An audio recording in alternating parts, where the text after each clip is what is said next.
Bismillah ar-Rahman ar-Rahim. Alhamdulillah. Alhamdulillah.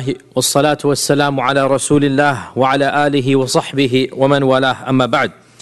In our last week's halaqah, we had discussed the infamous incident of the satanic verses, and we had mentioned the number of opinions, and Allahu A'lam, but it appears that there was no such story. And the fact of the matter is that the Quraysh prostrated simply because of the power of Surah An-Najm. And this rumor, as we said, led to the Muslims to return back from Abyssinia. And when they came back, they discovered that this rumor was false. Now, number of points here. Before we get back to the actual story, the question arises about the number of people who immigrated the first time to Abyssinia and who was not a part of that initial batch. Now we're not going to go over all of the opinion, that's a little bit too advanced, but the main point is that from the immediate Sahaba of the Prophet ﷺ, of course the greatest companion is Abu Bakr, right? We'll discuss his case. Umar, at this point, why didn't Umar immigrate to Abyssinia? Who can tell me? He wasn't even a Muslim yet. Okay. Uthman, is he immigrating to Abyssinia? Yes, he was of those he immigrated. And then who is left? Ali ibn Abi Talib. Ali at this age, at this stage, is still a young child, really. You know, he's probably at this stage, he's probably around 9-10 years old. So the question of Ali immigrating could not come about, okay?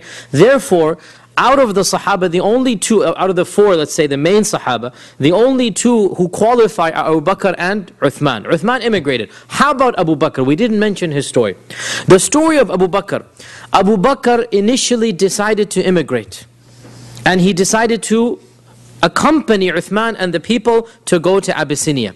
But on the way to the ship, on the way to Jeddah, they passed by the neighboring tribe. The leader of that tribe was Ibn al-Daghina. Ibn al-Daghina was the leader of that tribe. And the tribe name is not known, so is not known to us here, so we're not going to confuse you more with more and more names. The main point is the leader or the chief, Ibn al-Daghina, he saw all of them leaving. So, and they packed their bags, they have all of the camels loaded. So he said, where are you going? So they said, we're going to Abyssinia. He said, why? So they explained, where our people have tortured us, they have not allowed us to worship, and we are all going to a land where we can worship Allah. Now Ibn al-Daghina had used to have a good partnership with Abu Bakr in buying and selling. He was somebody whom Abu Bakr knew personally. So Ibn al-Daghina, when he saw out of all of these people, he picked on Abu Bakr, and he said, someone like you does not deserve to leave the land of Mecca. And if your people have persecuted you, then let me intercede on your behalf. And let me go and talk to them and give you my protection. Now remember, the whole Jahili system is based on who's going to protect who, right? And the tribe of Abu Bakr has basically accepted that they're not going to protect Abu Bakr anymore, okay? And so Ibn al-Daghina said, let me go and negotiate on your behalf. And maybe they'll take my protection so that they're not going to harm you. And so Abu Bakr said, okay, let's give it a try. So Abu Bakr and Ibn al-Daghina returned back. The rest of the Sahaba immigrated to Abyssinia. And Ibn al-Daghina entered Mecca, and he approached the Kaaba, and it was the time that everybody sits. As we said many, many times, they had an afternoon time, where basically when everything is over in the day, you come and you sit in front of the Kaaba. And Ibn al-Daghina announced that, O people of Mecca, would you accept it if I offered my protection to Abu Bakr? Now notice, he cannot do so instantaneously because it's the land of Mecca. And Ibn al-Daghina is not from the Quraysh, he's from another tribe, right? And so it's like a neighboring country saying, this is our citizen, can he live amongst you? And he has our rights. It's as if he's my tribe member. So this is an adoption, if you like, right? So Ibn al-Daghina said, I'll adopt Abu Bakr, let him live amongst your own people. Like basically, imagine America going to Canada, the Canadian government saying to America that, okay, look, forget his American citizenship, pretend he's a Canadian, right? That's basically what's happening here. That Ibn al-Daghina is saying that, let me offer my protection to Abu Bakr, but then he needs the permission of the Quraysh. Are you going to accept? And Ibn al-Daghina was a trading partner. Ibn al-Daghina was the chieftain of a neighboring tribe, the tribe that is next to Mecca. And so they basically had to agree because it's a neighboring tribe. And they wanted to just make him happy. So they said, okay, we will accept your protection for Abu Bakr. And therefore Abu Bakr did not emigrate because of Ibn al-Daghina. However, they said to Ibn al-Daghina, They said to Ibn Daghina, we're only going to allow this with one condition. And that is, Abu Bakr cannot pray publicly. Because Abu Bakr was of the elite of the Quraysh, and before this, he would pray in front of the Kaaba. And he was of the few people who was brave to pray in front of the Kaaba. Everything changed with the conversion of Umar. When Umar converted, then Muslims could pray in front of the Kaaba. Before that time, you had to be a really brave person. And it was really only the Prophet who would regularly pray. Once in a while, Abu Bakr joined him. So they said, we're not going to allow Abu Bakr to pray publicly. And if he agrees to this, we'll agree to your protection that he can do as he pleases in private, but not in public. And therefore the Quraysh agreed and Abu Bakr agreed. And therefore what he decided to do was, he was the first person to ever build a masjid. This is what it says. The first person to build a masjid. He didn't build a masjid structure, he basically extended his house and he made a room into his place of worship. Right? Because they didn't allow him to worship publicly, so he decided to make a public masjid. Right? He's using the loopholes here. So he builds an extension of the house and he begins praying in that extension. And he prays out loud because it's his house, and the condition was he can pray in his house. Right? So he's basically reading through the lines here. He builds an extension, he makes a masjid, and then he starts praying out loud in his house, which is now a masjid. Obviously what's going to happen? The people, Abu Bakr's tilawa was a very gentle tilawa. And Abu Bakr's recitation of the Quran was a very melodious recitation. And Ibn Ishaq says, the women and the children would gather around in amazement listening to Abu Bakr's recitation, because it was a beautiful recitation. And his own daughter Aisha tells us that Abu Bakr kana rajulan bakka'an. He was a man who very easily began to cry. And he would weep from the fear of Allah. And so when he recited the Quran, he would cry and he would beg Allah for forgiveness. So it's a very emotional recitation. So the people began to gather around his house every time he's praying. You know, it's a small city, it's a quiet time at night. You're reading Fajr or Maghrib or Isha or Tahajjud. Anybody walking by can hear you. You know, it's dead silent. It's not like the city. You know, it's like the houses are far, far away. It's a small, you know how it used to be in those days. Many of you might remember from back home, still houses are small, narrow alleyways. So Abu Bakr's recitation is going 5 blocks, let's say, right? Because that's what a block is for them. You know, each houses are there. So people began gathering outside of his house. Now technically the condition was he could read in his house. And that's what he did. But this got to a point where they sent a messenger to Ibn Daghina. And they said, we have to take back our condition. He cannot even pray in his house. SubhanAllah. We have to take back our condition. He cannot even pray in his house. You have to tell him to stop praying even in his house. So Ibn Daghina came to Mecca. When the messenger came, Ibn Daghina came to Mecca and he said to Abu Bakr that, "Oh Abu Bakr, I have no choice except to ask you to stop praying even. Or allow me out of this protection because I can't give you that type of protection." Right? You have one of two choices. That you either stop praying or I can't protect you anymore. Obviously, I don't need to tell you which one Abu Bakr chose, right? So he said, I throw back your protection to you and I accept the protection of Allah. I throw back your protection to you that you're free now, you have done your job, you did it now, you couldn't stand up basically because Ibn Daghina didn't fight at all, he just basically agreed. And in one sense we understand because it's not his territory, it's not his, and he's really going out of his way to help Abu Bakr. So Abu Bakr said, okay, thanks but no thanks. Take your protection back and I trust in the protection of Allah. And after this, he was in Mecca without any protection other than the protection of Allah. And that is why I told the story 2 weeks ago that when Abu Bakr came to protect the Prophet ﷺ, they almost beat him to death.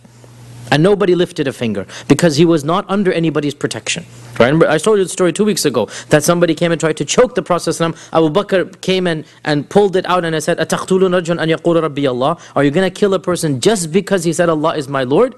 And they began beating him until he was the equivalent of hospitalized. He was immobilized for more than a week and he could not move in his house because of the severity of beating. How could they get away with this even though Abu Bakr was Qurashi? Because his own sub-tribe had basically withdrawn and Ibn Daghina had withdrawn. So now he is a homeless person. And he's living at his own risk and he continued to live at his own risk until the Prophet ﷺ emigrated to Medina. Now we already mentioned that around 14, some say 15, some say 16, some say 17, between 14 to 17 people emigrated. Allahu Alam, the strongest opinion would be 12 men and 5 women. So that's a total of 17. 12 men and 5 women. So we talked about the fact they heard the rumor, they came back. As they're coming back, they're eagerly asking, have the people of Mecca accepted? Have the people of Mecca accepted? They're waiting for a caravan to get the news before they get to Mecca. The first caravan they meet, they ask. And the people of the caravan said, you have heard false. This is not the case. The people of Mecca are as they were, and the new religion is being persecuted. And so this jolted them. This was a big shock for them. So much so that some of them said, let's just go back. Before entering Mecca, let's just go back. Now can you imagine, put yourself in their shoes. Mecca is right in front of you, right? This is your homeland, your relatives, your possession, everything is there. Literally, you're just one step away. And now, debate occurs, should we go back or not? Until obviously, emotionally, psychologically, they said, look, we're so close, let's just go back and see what the situation is like, right? Life would have been very tough. As we said, imagine a different culture, a different language. They don't speak Abyssinian. It's a whole different land, whole different environment. It's much worse than we can imagine. And I forgot to mention one point when I mentioned this issue, that subhanAllah, one of the punishments of Islamic law, which is no longer practiced pretty much anywhere in the world, because the world has changed, and this shows us sometimes change is permissible. One of the punishments of Islamic law for certain crimes is called at-taghrib. At-taghrib means leave your land and go somewhere else. If you're from, let's say, the Hijaz, go live in the Najd. If you're from the Najd, go live in Syria or someplace, right? One of the punishments for certain types of petty crimes, right? That you're not going to be whipped, you're not going to be jailed, just go live somewhere else for a year. That was a punishment. Wallahi, in our times, that's not a punishment, it's sightseeing, right? This is a vacation. You're telling me to go for a year, it's a vacation, okay. So look at how times have changed, that to leave your society, to leave your land, was a type of punishment. And so the Sahaba had to self-inflict this punishment when they went to Abyssinia. When they come back, they decided, okay, let's just go see what is happening in Mecca. Now, when they left Mecca, they had basically, again, I'm speaking in modern equivalent, they had cancelled their passports. They had renegated from their tribe, because that's the whole point now. So when they go back in, they cannot just expect the same protection. So each one of them has to find new protection. Each one of them has to find a new sponsor. Like, what's going to be my entry visa to get into Mecca? And we have some stories about what happened here. Uthman ibn Mad'un.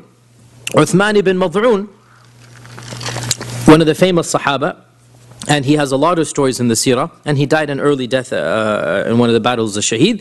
Uthman ibn Mad'un reached out to Al-Waleed ibn al-Mughira, the same one who is the famous poet, because he had a friendship with him. And Al-Waleed ibn al-Mughira agreed. And so Al-Waleed marched with him, and they publicly announced, this is how they enacted treaties, they publicly announced, Al-Waleed said, I have given my protection to Uthman ibn Mad'un. And so Uthman remained completely protected. Waleed is one of the most powerful men in Mecca. We already said Allah revealed verses in the Quran. This is the father of who? Khalid ibn al-Walid. This is the father of Khalid, right? This is the one whom Allah reveals Surah Muddathir. ذَرْنِي وَمَنْ خَلَقْتُ وَحِيدًا وَجَعَلْتُ لَهُ مَالًا مَمْدُودًا وَبَنِينَ شُهُودًا. All of this Allah is talking about. This is Al-Walid. The one who فَكَّرَ وَقَدَّرَ. He thought, what am I going to say about the Prophet ﷺ? And then he said, this is a strange type of magic. This is Al-Walid, one of the most powerful men, rivaling Abu Jahl. So Al-Walid gave protection to Uthman. And because this is Walid, Uthman, not a hair on his head was touched. Now, Ibn Ishaq says, when Uthman would go back and forth in the city, and he would see the Muslims being persecuted, and he would see that he himself was untouched, his guilt began to get the better of him, even though he's not doing anything wrong. And he said, how come they are suffering and I am in safety? How come they are suffering and I am in safety?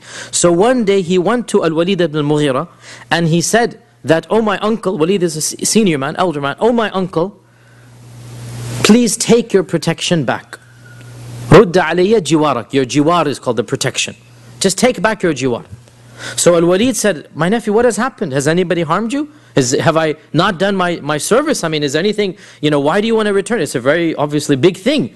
why do you want to return it? So he said, I cannot bear to see my fellow brothers and sisters suffer while I have this freedom. SubhanAllah. Look at, now there's nothing sinful per se about Uthman's situation, but his conscience was so strong. He said, why do I have, just because I have a friendship with Waleed from the days of Jahiliyyah, now he's protecting me, how about the rest of the people? How about Ibn Mas'ud? How about Bilal? How about even the other people who returned from Abyssinia and who didn't get the protection I got?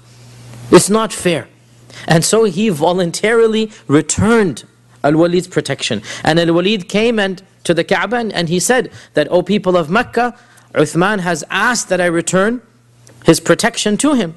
And Uthman announced that, yes, I have done this, and it's not because of any issue of Al-Waleed. He wants to make sure that people don't think that Al-Waleed fell short. It's because I have my own reasons, it's nothing to do with Al-Waleed. So, okay, announcement is made.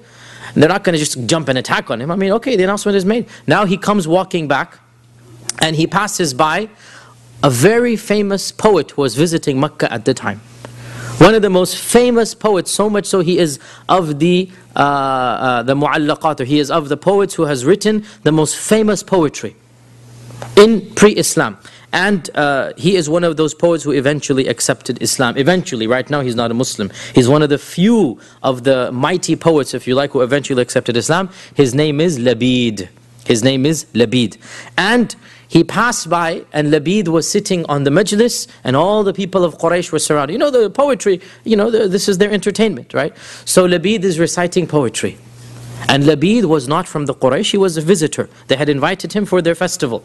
So Labid is reciting poetry, and so he begins to listen. Labid says, and he recites a line of poetry, أَلَا كُلُّ شَيْءٍ مَا خَلَى اللَّهَ بَاطِلُ. Now, pause here, footnote. The Prophet ﷺ said, the most truthful statement that any poet has ever said is this statement of Al-Waleed. أَلَا كُلِّ شَيْءٍ مَا خَلَى اللَّهَ بَاطِلُ. The Prophet said, he quoted this. One of the few lines of poetry the Prophet ﷺ actually quoted. He hardly quoted poetry, but this is one of the lines he quoted. In fact, it's half a line, half a stanza. And so what does it mean? It means, verily, everything other than Allah is useless. أَلَا كُلُّ شَيْءٍ مَا خَلَى اللَّهَ بَاطِلُ. Right? So he said this line. And so he's very impressed, meaning Uthman. Eventually Labid accepted Islam, but right now he's a mushrik. So obviously you're happy. He's very impressed. And he said, Sadaqta, you have spoken the truth. Everything besides Allah is useless. The only thing that's worthy to concentrate on and to make an ultimate goal is Allah. Everything besides Allah is just useless. And then he said, وَكُلُّ نَعِيمٍ, and every single blessing, لَا مَحَالَةَ زَائِلُ, without any doubt it will disappear. Every enjoyment will disappear. Now, Uthman's heart had gone so high that what a beautiful line of poetry. Then he said something that he didn't agree with. So he said, كَذَبْتَ, you have just lied, because Jannah will never disappear. Right? This is, the line of poetry is that everything besides Allah is useless. And every pleasure, there is no doubt about it, will come to an end. And here Uthman said, no, you're lying. The pleasures of Jannah will never come to an end. Now this is in a large, you imagine this, this is the dignitary, this is the VIP, right? All of the Quraysh around him. He has just withdrawn his protection, right? And right then and there, literally on the way back, because they had the Nadi over there, on the way back he utters this statement. And Labid gets irritated. I mean, he is the guest of honor here. And he said, since when have you treated your guests with this manner? I mean, if you stand up and, a speaker has come from another place, since when have you, this is rude. I am your guest, you've invited me to recite my poetry, and now he doesn't know what's going on, obviously. Labid doesn't know that Uthman is a Muslim, and he doesn't understand all of this, right? So he considers Uthman a heckler in the audience, right? You understand this, right? And so he says to the Quraysh, since when has this become your custom that you heckle your visitors? And so somebody stood up in anger and gave him a hard smack and basically gave him a black eye. And his left eye became completely swollen, and he went home, and when Al-Waleed heard, Al-Waleed came rushing to his house and said, my nephew, why did you get rid of my protection? I mean, I could have, it's foolishness. Come back with me, I'll give it back to you. I mean, you see what's happening here.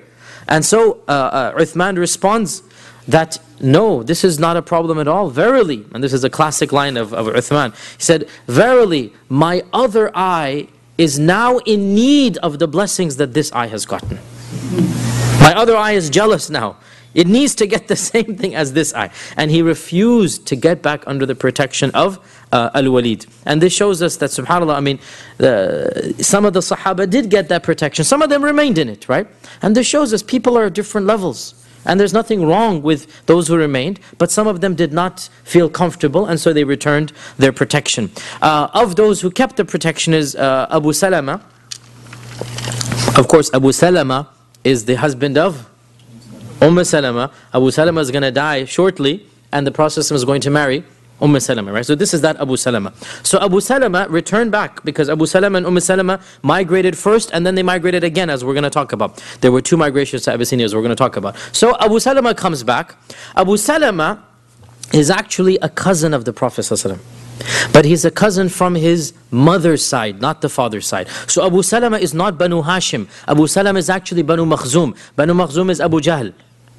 Right? Abu Salama is from the tribe of Abu Jahl. But his mother is the aunt of the Prophet ﷺ, i.e. Abdullah's sister. Right? You guys following? Abdullah's sister is Abu Salama's mother. So Abu Salama doesn't want to reach out to Abu Jahl. I mean, come on, Abu Jahl's not going to give me protection. So who can he reach out to? His uncle from his mother's side. Who is? Abu Talib. Abu Talib, right? Abu Talib is his mother's brother.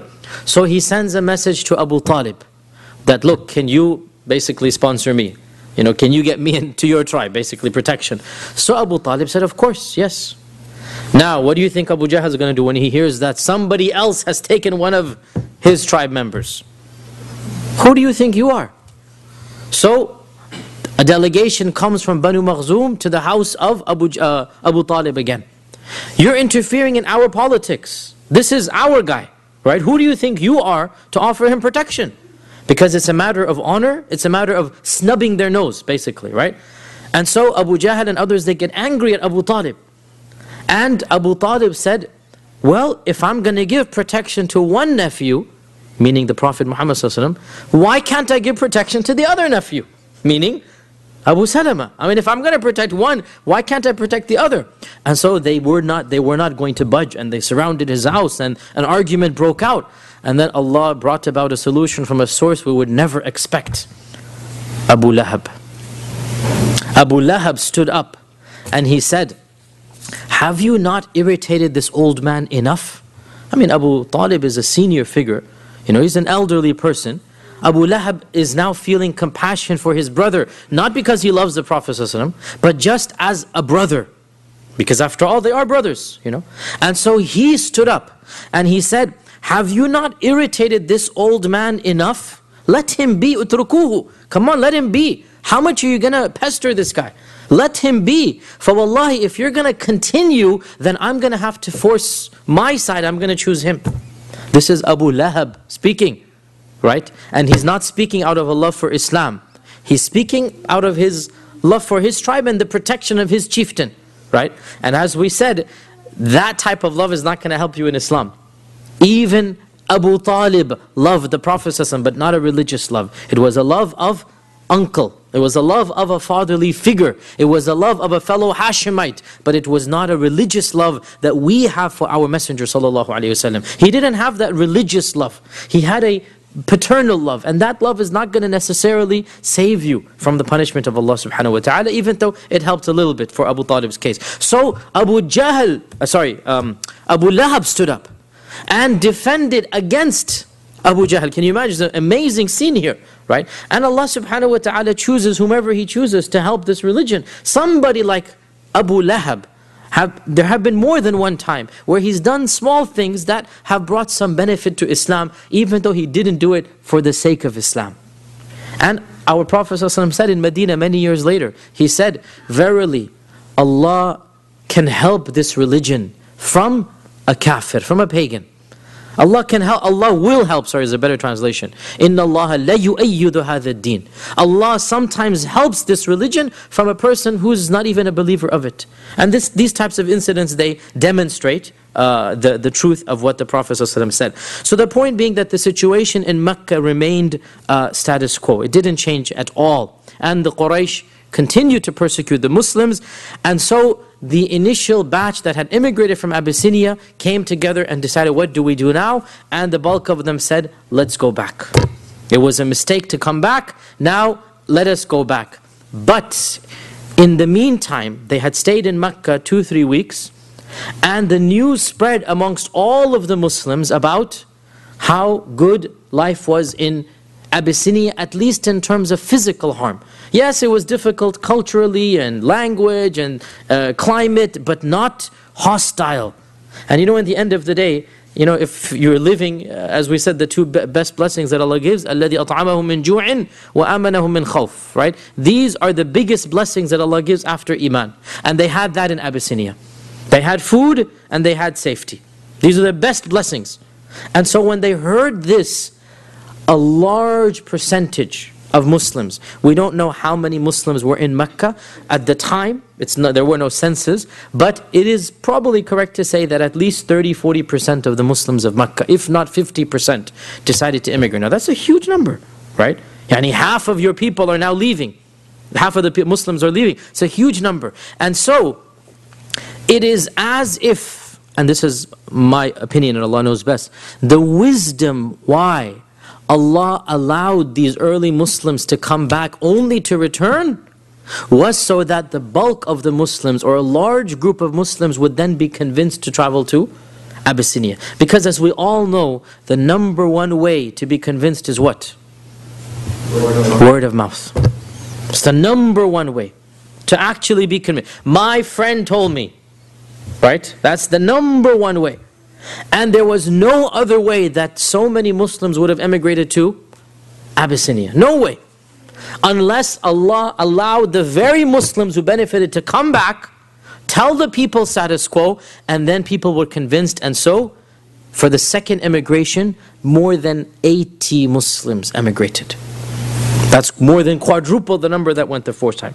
More than 80 Muslims migrated, and this time they were headed by Ja'far ibn Abi Talib, the direct, obviously, cousin of the Prophet sallallahu alaihi wasallam. Now, please note though, of that initial batch of 17, not all of them returned in the 80. 17 went and came back. Some of those decided to remain. The most famous person who remained, Uthman ibn Affan. Uthman ibn Affan decided to remain, and he then immigrated to Medina. He participated in Badr and Uhud and all of the rest of the battles. So Uthman ibn Affan did not go back the second time, right? Of course, Abu Salama, Salama went back, and Abu Salama then passed away over there. Other Sahaba that did not go back, it is said that Mus'ab ibn Umair, the famous Mus'ab ibn Umair, who was the first to immigrate to Medina, right, the first person who the Prophet sent to Medina, because his own parents had tortured him the worst torture, his own mother and father. So the Prophet first sent him to Abyssinia.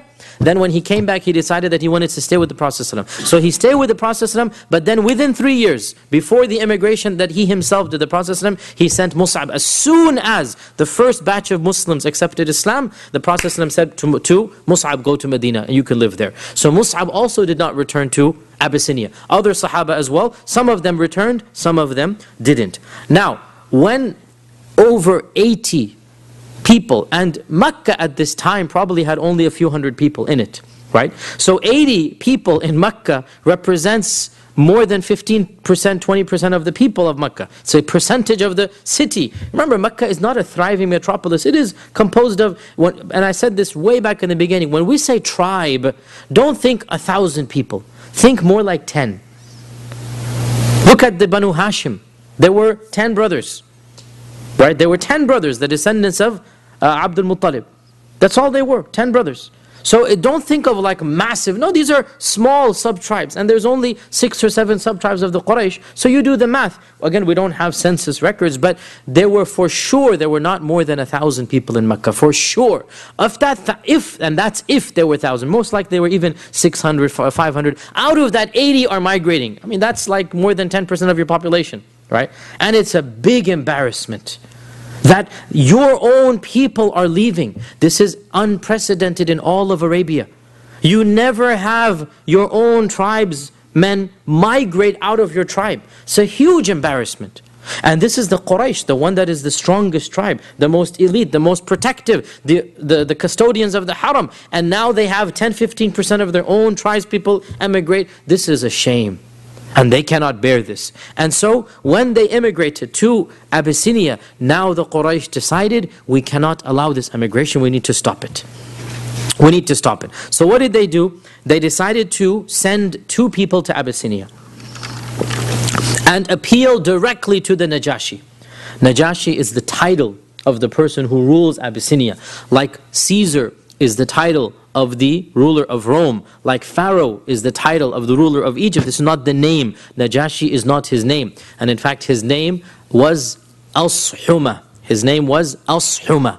The name of the Najashi with a Sad and a Ha. Ashuma. This is what we have narrated. And by the way, the grave of Najashi, of Ashuma, is still well known to this day. And some of my friends have visited it. I have not gone to that land, but some of my friends have visited. They said this is a well known, the grave of Najashi is well known in the land of Abyssinia. So they sent 2 delegates, Amr ibn al-As and another person.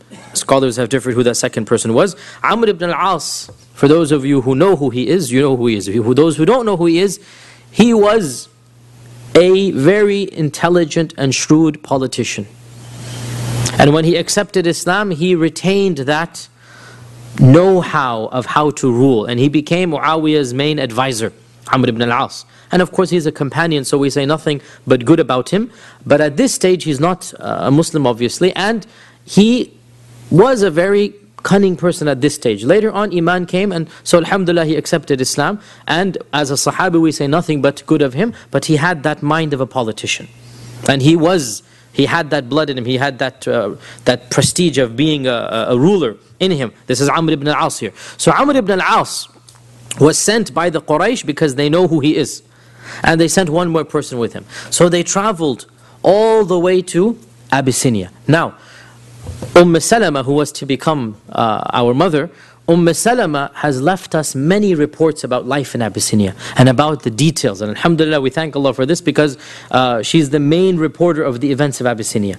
And Salama narrated, and this is in Sahih Bukhari, Salama narrated, when we landed in Abyssinia, this is the second hijrah, when we landed in Abyssinia, we were treated very hospitably by the Negus. He granted us security in our religion. He allowed us to worship Allah without persecution or any hindrance. In fact, we did not even hear one ridicule against us by the people. You know that when you're a minority in a majority, usually there's racial slurs, usually there's, look at what's happening in America now, right? You know, these people are taking our jobs, they're this, they're that, you know what's happening, you know, it's a common thing. So Salama is saying that we didn't even hear one word spoken against us. But then the Quraysh heard of our status, that we have izzah.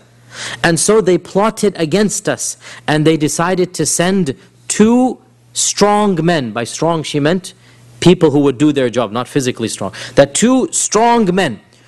And they gave them precious gifts. They loaded them with gifts. What were the gifts of Mecca?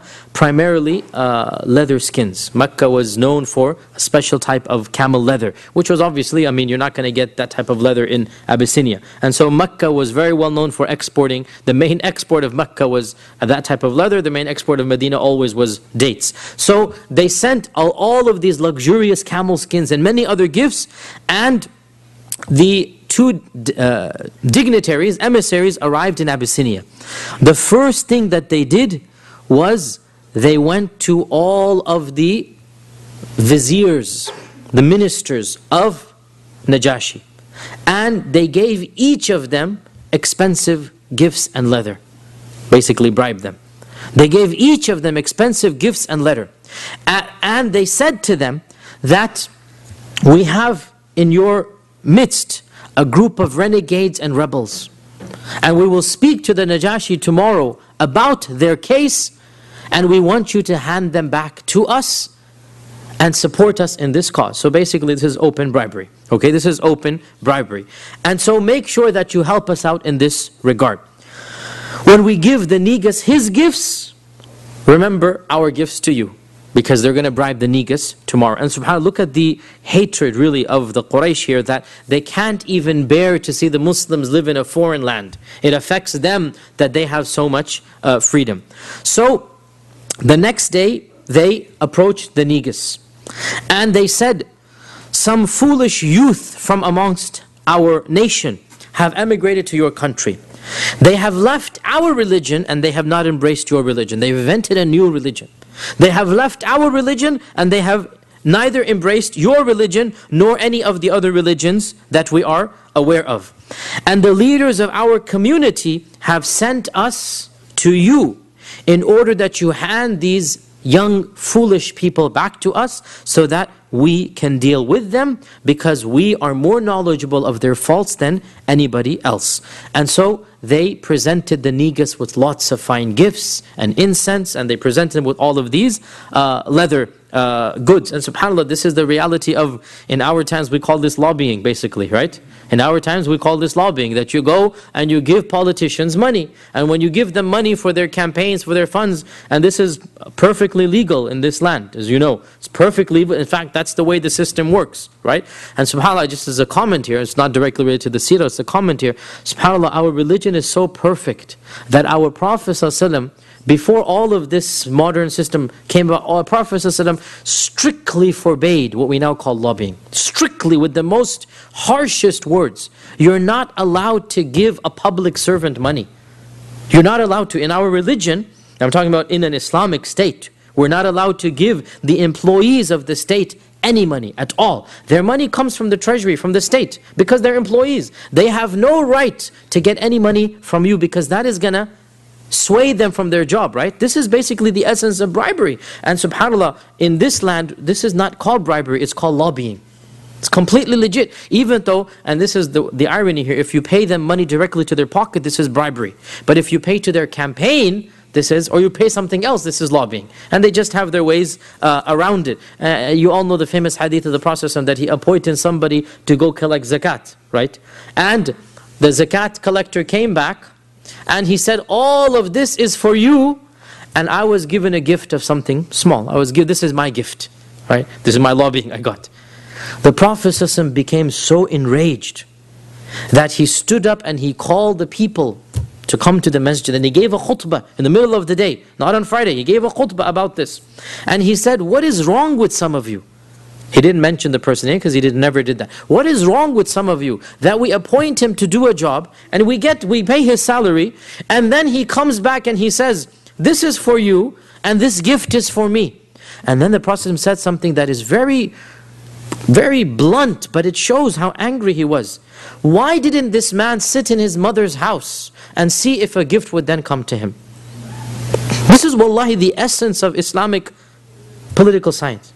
Why didn't he sit in his house and then see if somebody would give him a gift, right? You have no right for the public's money. You're getting paid to do your job, do it. You're not getting paid to take the people's gifts and take a cut from them, right? But subhanAllah, the way that other systems work, it's a completely different system, and that's why money talks in this part of the world. And that's why if you have money, you will be able to get things passed, even at the highest levels of political power. And if you don't have money, even if the truth is on your side, and so the Quraysh know this tactic very well, and they're basically greasing the hands of Najashi and all of the people there. Now notice here, they are frightening the Najashi by religious differences, political differences, social differences, and perhaps even some scholars say economic bribery and differences. Religious differences, the Najashi and his followers are all Christian. So they come and they say, these guys are religious fanatics. They're neither our religion nor yours, they're a cult. Social differences, they say they have broken away from the elders. They're a bunch of youngsters. They're just dismissing them. Economic differences, well, perhaps not differences, but they're attempting to bribe. And some scholars try to say that, and Allah knows how true this is, that there was also insinuation that the economic treaties between Abyssinia and Mecca would be weakened. And Allah knows how true this is. Political as well, that these are a group of strangers. We don't know what's going to happen. We can control them, send them back to us. And every government in power is scared of unknowns. Every government is scared of unknowns. And so they're trying to frighten Najashi religiously, socially, politically, culturally. These guys are all weirdos. And to this day, that's the common tactic. That these people, we don't know what they are and who they are. So when they finished their petition, the vizier stood up. They've been bribed. And they said, "O our ruler, verily what they have said makes complete sense. These are strangers in our land. We don't know anything about them. Return them back to their people. Let them deal with their affairs." SubhanAllah, money talks. Right? They were bribed and they listened to the bribe. So the viziers, all of them that had been bribed, stood up and agreed with the two Qurayshis. Najashi said, "No, by Allah, I cannot just hand them back after they have chosen my land." Now remember, when they entered Abyssinia, even though the books don't mention this, but it must have happened, they must have sent a petition to Najashi asking permission to live. Because there's no other way you can live in that land. And Najashi must have granted that petition. Even though the books of Seerah don't explicitly write it out, but it's understood. There's no other way. So Najashi is aware what's happening, that there's a group here from Mecca. So he said, "These people have chosen me over all the other lands they could have chosen. And they ask for my protection. The least that I can do is to listen to their side of the story." SubhanAllah, look, he's a king. He doesn't need to listen to 80 people, right? But what did the Prophet say? "Malikun adil." Didn't he say that? He's a just king. And a just king will listen to both sides and decide what is right and wrong. Did not decide what is in his power or what is in his benefit. So he said, "I will not return them back until I listen to them." He didn't say, "I'm not going to return them back." He said, "Let me see what they have to say. And then we'll make up our minds." I can't just, and subhanAllah, look at this. I mean, this is way before we have modern law. Najashi has common sense. That you have to listen to both sides of the story. And so, Najashi says that we need to listen to their side. And this shows us how true the Prophet ﷺ was when he said he is a just king. And it also shows us that when Allah is on your side, Allah will plot and plan no matter what the others plot and plan. وَمَكَرُوا وَمَكَرَ اللَّهُ وَاللَّهُ خَيْرُ الْمَاكِرِينَ. So the Negus sent a messenger. Najashi sent a messenger to Ja'far ibn Abi Talib. And he said, "Come all of you to the palace tomorrow and explain to us why your people are opposed to you." Now, they had never seen the Najashi. Najashi is the king, right? They had never had any direct contact with him. Now they're being told, the emperor himself wants to meet you. Come to the palace, all of you. And so they became frightened, which is only natural. And they said, "What are we going to say? What are we going to tell him?" And so Ja'far said, "We will only say what our Prophet ﷺ told us to say, and we're not going to change the truth no matter what happens. I.e., we'll speak the truth." And it shows that when Muslims stand up for the truth, Allah subhanahu wa ta'ala will protect them and stand up for them. So when they arrived at the palace, they found the Negus surrounded by his advisors, by his, the Arabic word is batariqa, and batariqa actually has a Latin original, which was then made into English, which is patriarch. The word patriarch is from batariqa, it's the same thing. So the patriarchs are basically the senior figures of the religion. Right, they are the ministers. So he was surrounded by the viziers and the patriarchs. This is an official meeting. All the congressmen and senators are present, if you like. They all come to the palace. And you have Amr ibn al-As and you have his companion on one side, and you have Ja'far ibn Abi Talib and the delegation of the Muslims on the other side. Now Amr ibn al-As entered first, and him and his companion, as was the custom of the Najashi, they prostrated in front of him. Because as with most emperors, even the Roman emperor, the Persian emperor, the Abyssinian emperor, people always prostrated in front of the king. This was the common practice of all kings of the time. And I mean, these people are pagans. If they're prostrating to rocks and stones, prostrating to a living being makes more sense than prostrating to rocks and stones. They don't mind, who cares? It's all the same to them. So they prostrated in front of Najashi.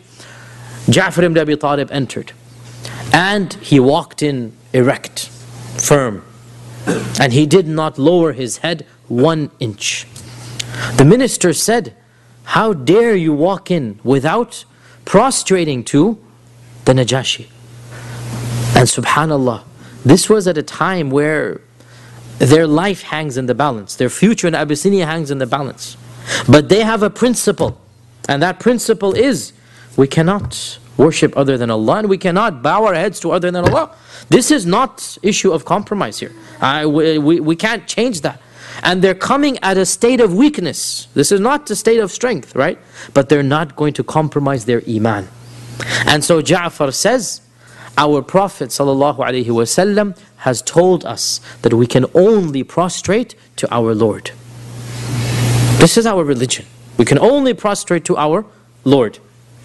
And so Najashi says, and obviously all of this is through a translator because they couldn't speak Abyssinian and he could not speak Arabic. Najashi says, "Tell me, what is this religion of yours that you have now invented? Now you're showing me this religion by not prostrating.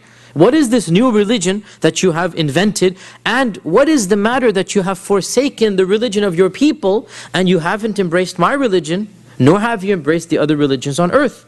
Right? If you had become Christian, we understand. If you become Jew, there are people that are Jews. But how about this new religion? What is it?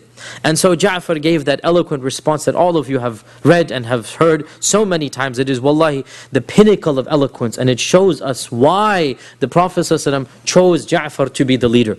Because to be a leader, you need to have a personality. And you need to have eloquence. Without this, you really cannot be a leader.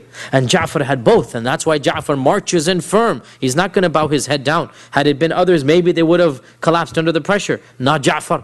And when he was sincere to his faith, that sincerity automatically brings about respect. And you know, the fact of the matter, brothers and sisters, when you stand up for what you believe, even if your opponent doesn't agree with you, they will, in some sense, even if they hate your guts, they must respect you for being firm to your principles. This is just a fact of human life. It doesn't matter whether they agree or disagree. They could hate you more for being so stubborn. But one part of them will respect. And this is what Ja'far is basically doing. He's staying firm to his religion. So Ja'far responds, and you all know this beautiful passage which really should be read many times and memorized. I'll just narrate it, and it's something that we have read since we were kids. Your Highness, we used to be a nation steeped in Jahiliyyah. And we would worship idols.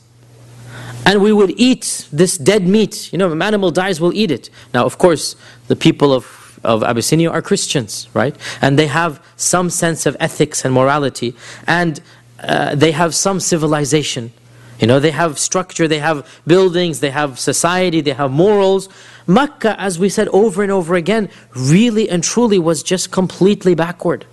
And it's something many Muslims doesn't click for them. Uneducated, backward people, they have no clue what is civilization. So Ja'far is trying to explain, we were basically, we're living in Jahiliyyah. That's exactly the word he uses. We were living in Jahiliyyah. And we used to perform fahisha. We didn't have a sense of right and wrong. Fahisha means sexual immorality. We didn't have laws, we just go do zina. It's not something we had ethics to do. And we would break the ties of kinship and treat our neighbors in contempt. The strong amongst us would eat up and devour the weak. It was all about who was the stronger one. And we remained in this state until Allah subhanahu wa ta'ala sent a messenger to us. Now, again, he's very wise here, because the Negus knows what is a messenger. The Quraysh had never seen a messenger. It's not in their culture. The Negus is a Christian. He knows very well what a messenger is, right?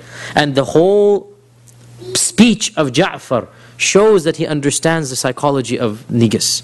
And he shows how to give da'wah. So he says, Allah sent us a messenger. This messenger was known to us. He's from our community. We know his house and his lineage.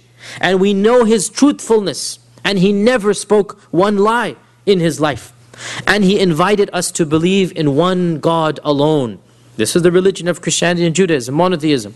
And to leave idol worship. And He told us to abandon the ways of our forefathers and to leave the worship of stones and statues.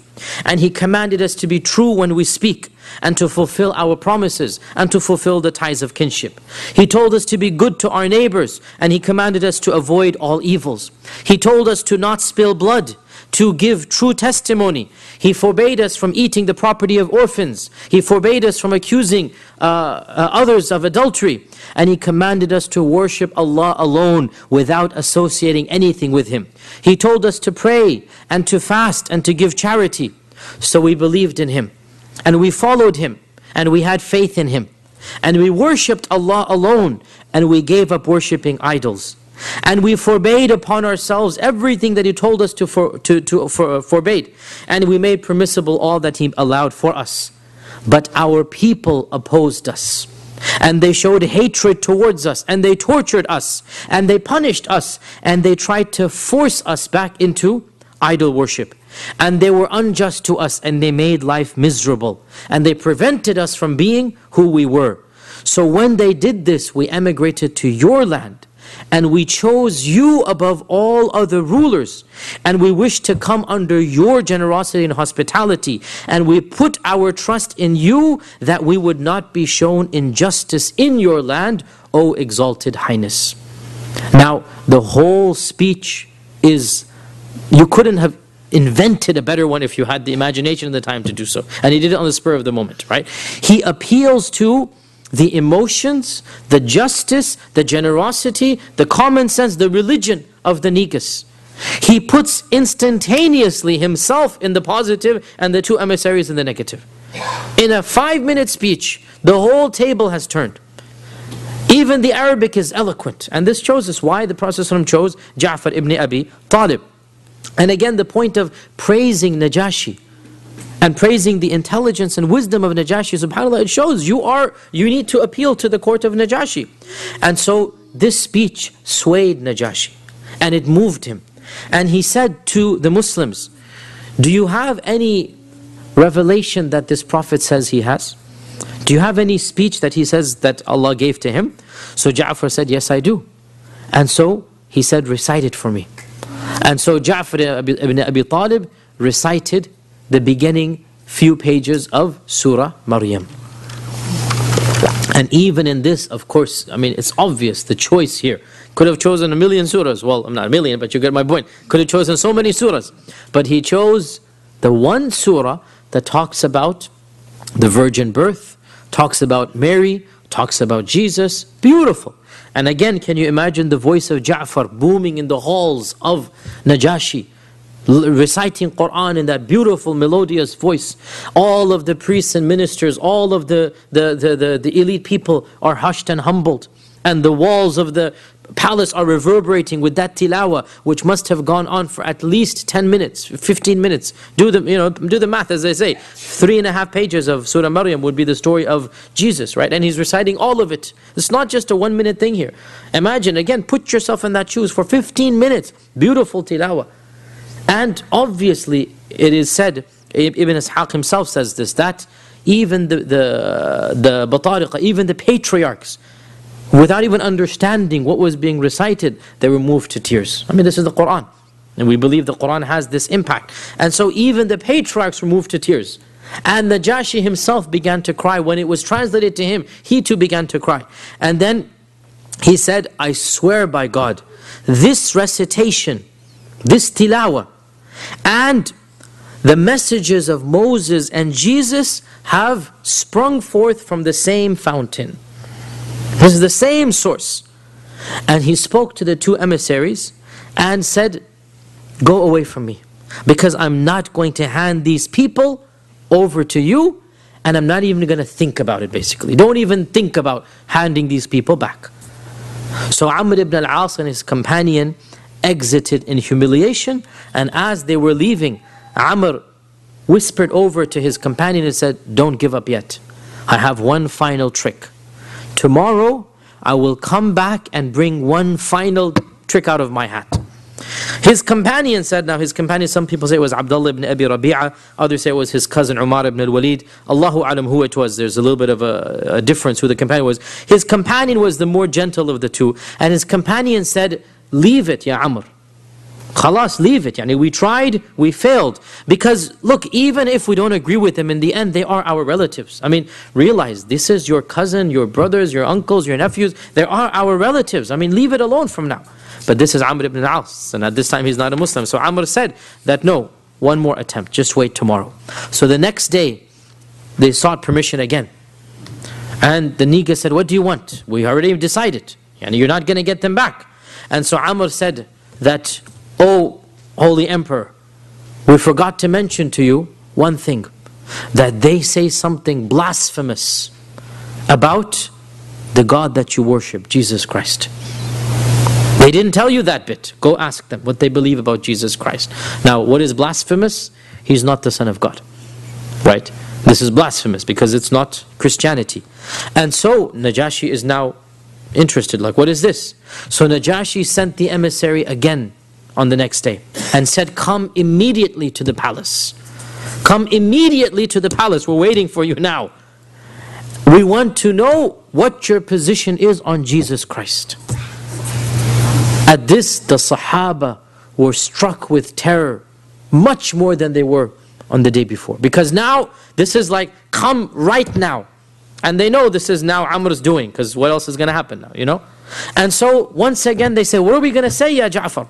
And so Ja'far said, we will say exactly as what the Prophet ﷺ told us to say. And that is that Jesus Christ is the Abd of Allah. He is the servant of Allah, and He is the Rasulullah, and He is the Ruhullah. And He is born of the Virgin Mary. And we will not change this for them. SubhanAllah, He's not going to change what they believe just because He wants to please Najashi. And this is the way of the believer. Because they stood up for the truth, Allah subhanahu wa ta'ala protected them. And they went to the emperor again. And by the way, before we move on to the story itself, subhanAllah, one of the most important lessons we learned from this whole story is that the Sahaba used the system of the time to fight the oppression of the time. It's not an Islamic state, is it? Right? Najashi is not a Muslim. Not now, he's not.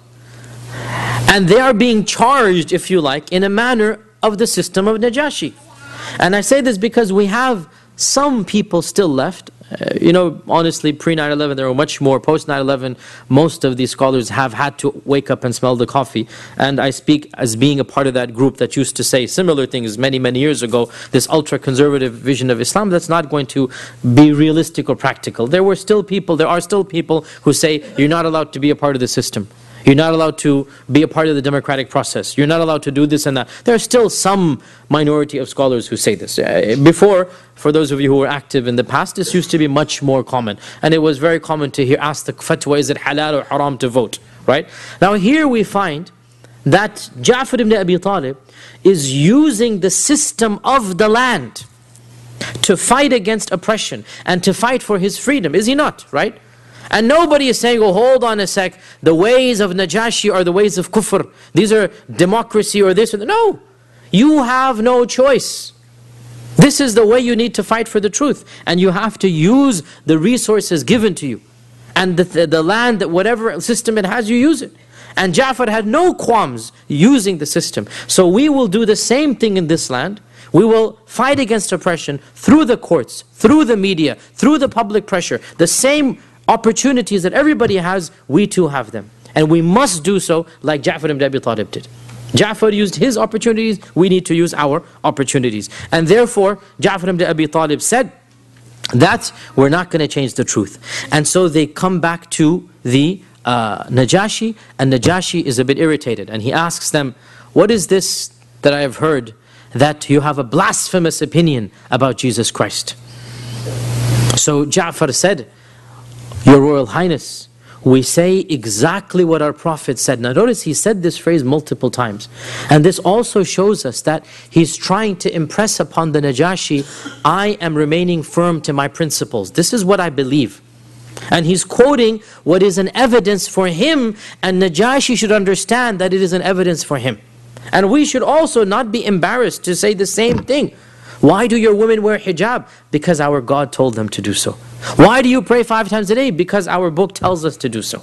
This is an evidence that even if you don't agree with the book, you must understand this is a legitimate evidence for us. Correct? Right? There's nothing wrong with, and in fact it's a watertight evidence in its own way, and I've spoken about this in other lectures that I've given. The best evidence that we can give to any non-Muslim is to say, because the Lord that I believe in, who created me, told me to do this, and that's why I do it. It's a watertight argument. You cannot attack this argument. You have to go back and say, well, I don't believe in that God. And that's the point we say, yes, you don't. We do. It's a different religion. So the point being, he says, our Prophet told us that Jesus Christ is the Abd and the Rasul, the Abdullah and Rasulullah and Kalimatullah that he gave to Maryam. Al-Batul al-Adhra, the virgin, the innocent, the chaste Maryam. And that he was a righteous prophet. Now, he stopped there. Notice, and this is a key point as well, that what he said was absolutely true. But he didn't go and be on the offensive and say, and we say that the Trinity is blasphemous, and we say that saying that Jesus Christ, the Son of God, is insulting, even though that's what the Quran says, right? But he didn't get there because, look, you don't need to go to that level yet. He's not hiding the truth, but he's telling it in a wise manner. And we do have some who really don't understand how to give da'wah. That, look, right now you just need to establish your credentials. He's not lying. Everything he says is positive, but he just stops before he gets to the point of saying, what you guys believe is blasphemous in our religion. There's no need to say that. Right? He says what he believes, and Najashi gets the point. You don't think he's the son of God, basically, because he doesn't say that. And even in this is wisdom. That, and I've said this many times before, we're never allowed to lie. But there's also a manner of speaking, and an audience in which we speak in, and a methodology and a wording, and Ja'far uses the appropriate wording. And so, when Ja'far said the truth, now it comes out, and we can read into the lines here, that the Negus was not in fact a believer in the Trinity. And he didn't believe that Jesus Christ is the Son of God. And in this he resembled Heraclius, his contemporary and colleague, the Emperor of Rome. In that, once upon a time politicians were educated. Those were fairy tales of the past. They no longer exist in our times. You know, we must believe that once upon a time politicians used to be smart people. That was a time long gone. So politicians actually were intellectuals.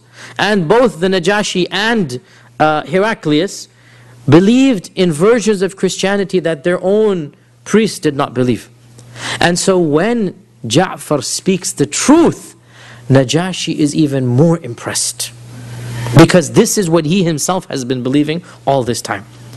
And so he picks up a little branch that was in front of him, a twig, and he says, Wallahi, what you have just said does not exceed what Jesus Christ said by this much of a branch. In other words, your message is the message of Jesus Christ. He never said he's the Son of God. He never said that he's a third of a Trinity. And there are many Christians who secretly believe this or who know this, but then society is simply too much of a pressure upon them. And so when he says basically what Najashi himself believes, then Najashi now makes a final decision. And he turns to the emissaries and he says to Amr ibn al-As that, begone from here and take all of your gifts back with you. I have no need for them. He returned the gifts, at least the day before he kept the gifts, right? Now to add insult to injury, right? I don't need your cheap bribes. Go return all of these gifts to them. And so Salama is narrating all of this, and she concludes by saying, the two emissaries left, humiliated, debased and degraded.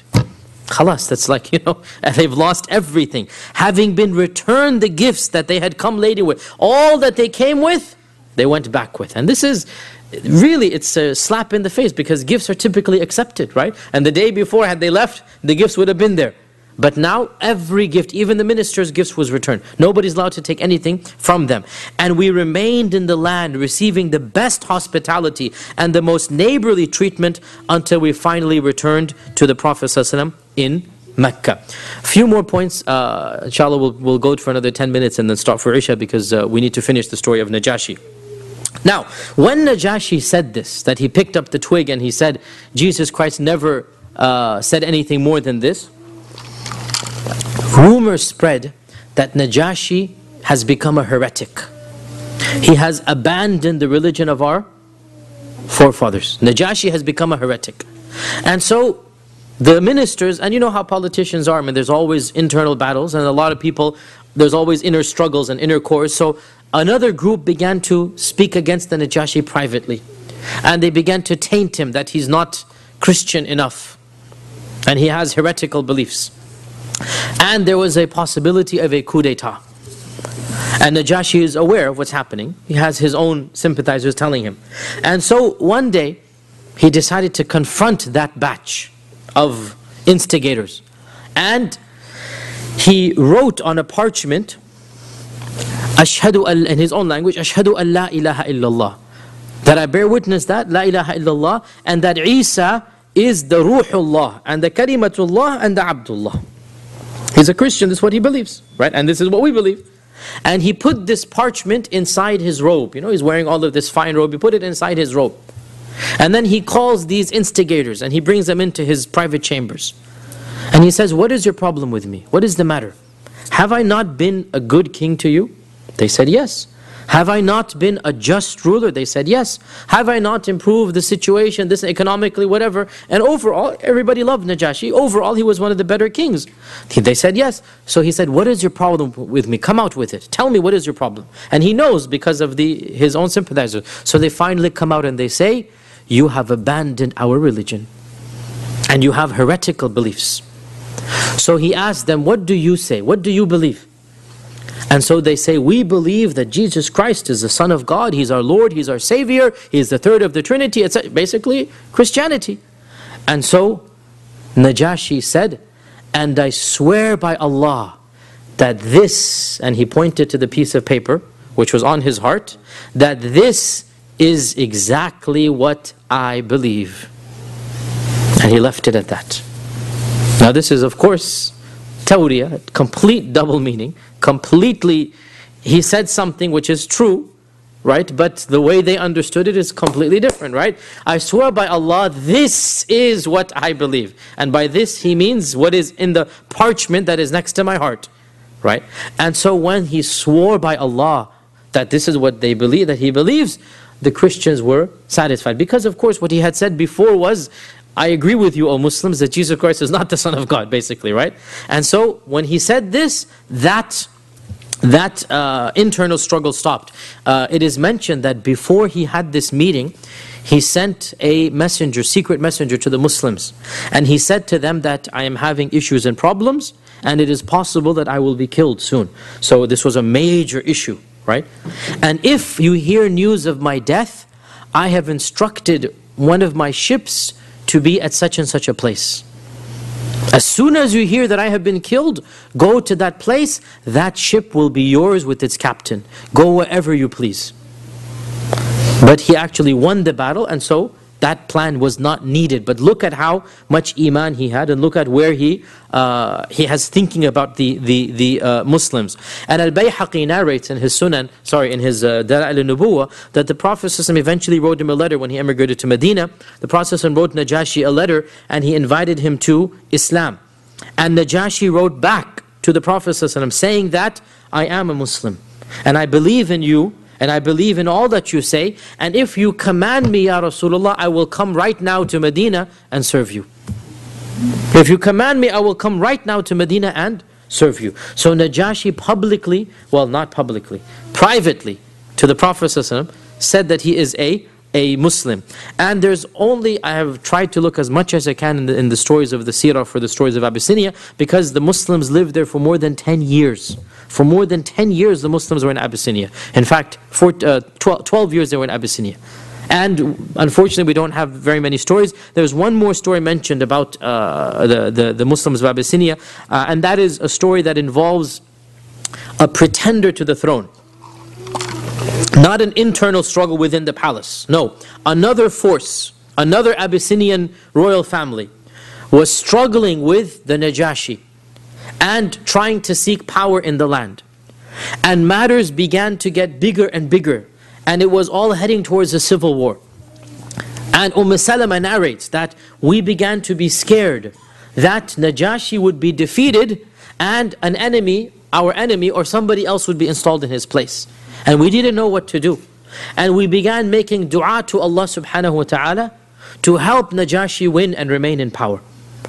And the situation finally reached the level that there was a civil war. There was a battle between the two sides. And so we had a meeting in which we said, what are we going to do? And so we said, who is going to find out what happens at the battle so that we hear before somebody else comes and tells us, right? In other words, let one of us go and spy on the battle, see who wins, and then if the other side wins, we need to get out of here, right? So Zubayr ibn al-Awwam, another cousin of the Prophet ﷺ, volunteered. And Zubayr is a strong man. And so he said, I volunteer. He packed his stuff, he took some food and stuff, and he went. The battle was taking place, the books say, on the banks of the river Nile. The Nile goes all the way down into Abyssinia. As you know, it's not just in Egypt, it keeps on going all the way down into Africa. And so the battle was on the banks of the Nile. So Zubayr ibn al-Awwam camped on one side as far away as he could, and he waited to see who would win the battle. And Salama said, in the meantime, we were praying to Allah the most serious prayer, that, oh Allah, allow the Najashi to remain in power and give him tamkeen fil ard, give him authority in the earth. And Zubayr ibn Awwam came back in a few days with a great smile on his face, and he said, Abshiru, rejoice that indeed Najashi has won the battle, and so he will remain in power. And this shows us as well that, of course, in this era, it's black and white. Najashi is a secret Muslim. The Muslims know this. Najashi will support them. But one important point here, Najashi and his contemporary were not fighting over Islam. This was not a jihad being fought. This was pure politics. Pure politics. And the Muslims sided with one over the other, emotionally, right? Now they couldn't get involved in any other way because they're not citizens of the land. This is not their war to be fought, right? This is not their battle. Let's extrapolate to 2011, soon to be 2012. There's nothing wrong when there's two parties in the land, one of whom is more sympathetic to Muslims, that you want that sympathetic party to win. And had the Abyssinian Muslims been in a position to help Najashi, do you think they would have not helped him? Right? Of course they would. And again, when you read the seerah, thinking about the modern world changes your whole perspective. It's a matter of survival. This is not just the American way, it is the Islamic way. That when you have an opportunity to defend your rights, to defend your freedoms, you must do so. Whether it's through the media, whether it's through campaigning, whether it's through public awareness, whatever it might be. But there is a party that is sympathetic to your needs. In this case, it's the Najashi. In our cases, we'll talk case-by-case basis, right? But for sure, one of the two parties in our era, they're like leapfrogs. Which one is going to be more Islamophobic? Every one of them says every Muslim must be, profiled in the airport. One of them running for president said this, as you know. Every Muslim should be profiled. All of them are racist against non-white people, as you know this. Even the one who's not white himself said that he wants a fence that's going to electrocute every single Mexican that dares to cross the border. This is down insanity, sheer stupidity. It is. Everybody knows this. Everybody's making fun of this. Do you know how much it's going to cost to build a fence to... Anyway, I'm going into my tangent here. But my point being, it shows how, bringing to reality what is wrong. In fact, it is Islamic that you want a party that will be more sympathetic to you and your rights as a Muslim, right? That you make dua to Allah, that you facilitate the affairs. And more than dua, the Muslims of Abyssinia could not do anything more than dua because they're not citizens, right? They are foreigners, they're on visa status.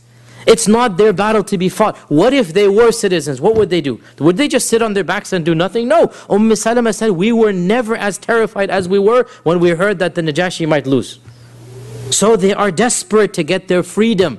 Well, we are in similar, not that similar, but nonetheless, we have some types of similarities here. The final point, inshallah, and then we will conclude, that Najashi eventually died a number of years later, and the Prophet ﷺ came out one day in Medina, and he said, Jibreel has come and informed me that a pious brother of yours has died in a neighboring land. Before anybody could come and tell him, 2 weeks journey, instantaneously, on that very minute, the Prophet ﷺ was informed that Najashi has died. And he commanded the Sahaba to come and pray the one and only prayer that was ever prayed in the life of the Prophet ﷺ, Salat al-Janaza al-Ghaib. The only time ever in the history of Islam that the Prophet ﷺ prayed over somebody without a body being present. It's called Salat al-Janaza al-Ghaib. Never before or after except over Najashi. And I've written a long article on this. You can Google it online, or I can send you the link, or maybe you can send it here, about the fiqh of praying Salat al-Janazah over Ghaib. When should it be prayed? The four madhabs all have different opinions. The question arises, why did the Prophet ﷺ only pray over Najashi?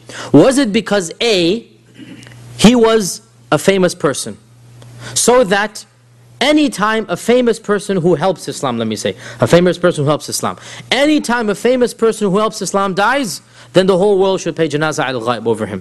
Or was it because B, nobody in Abyssinia prayed janazah over him because he was a secret Muslim? And so because nobody prayed over him in Abyssinia, the Prophet ﷺ prayed over him in Medina. Based on this ikhtilaf, the four madhabs had their own opinions, and even within the four you have more, and this, I have written an article about this, you can find it online. In my humble opinion, the reason is because nobody else prayed over him, and that is because many famous Sahaba died in the lifetime of the Prophet ﷺ, and he didn't pray, and they died in either in battles or in other places, and he didn't pray janazah over them. And therefore this shows, and Allah knows best, that we pray janazah, Salat al-Ghaib, over people whose janazah was not prayed over. But if somebody has prayed janazah over somebody, then it doesn't make sense to pray Salat al-Janazah Ghaib. Nonetheless, this is a fiqh issue, nothing to do with seerah. I'm just saying as a point of interest. Inshallah, we have gone slightly over our time.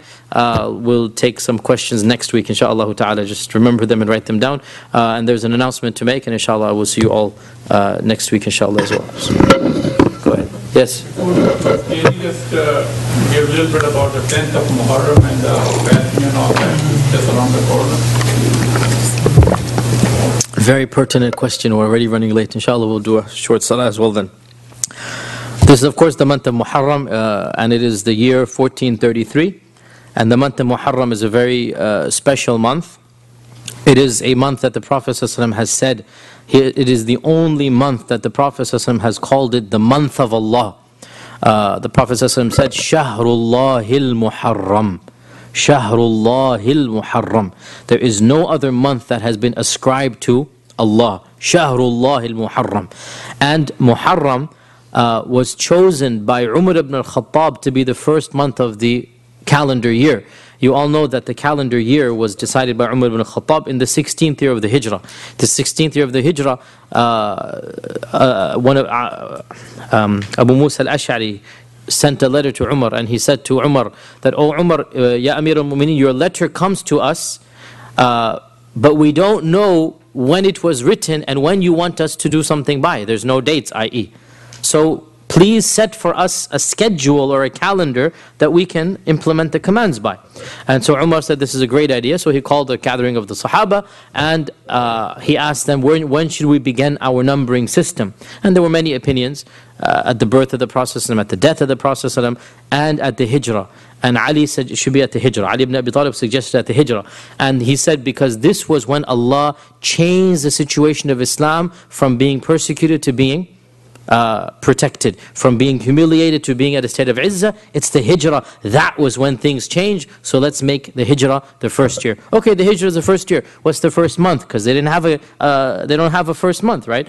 The 12 months, the names were in pre-Islam. But because there's no calendar, no month is the first month. So one opinion says Ramadan, because that's the holiest month.